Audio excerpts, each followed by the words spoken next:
How to quickly make a lot of label status in monday.com. Hello guys and welcome to this new tutorial. In today's video I'm going to show you how you can quickly add a lot of status labels into your Monday workspace.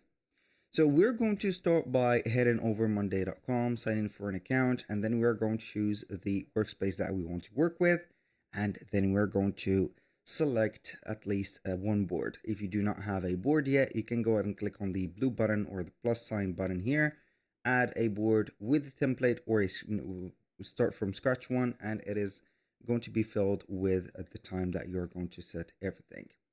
Now we're going to choose one of the boards. So as you can see, this one is going to be much simpler. We're going to grab a WordPad or Notepad, wherever, a type of file that will contain at least some writing here. And we're going to start by adding as you can see here, the statuses right there. So these are going to be 5 statuses, like in progress and review, done, need fixing, or complete. So we're going to select them all and copy them. What we're going to do in our board is going to add a new column.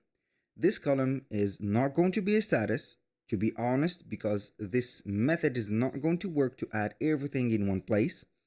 Because if you are going to add the status, you're going to edit label or add them one by one.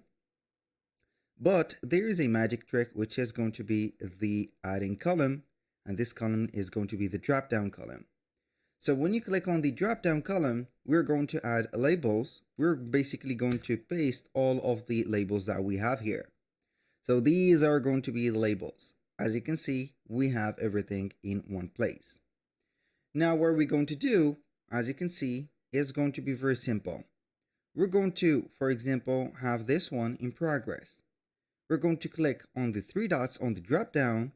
We're going to change the column type into a status, and as you can see, it is going to give it, for example, like this. So it has generated this one into something. So this drop down, or this one, which is going to be the new status is going to be the main thing here. So we are going to delete this one, the old one that we have added. And as you can see, the status or the new drop down is here.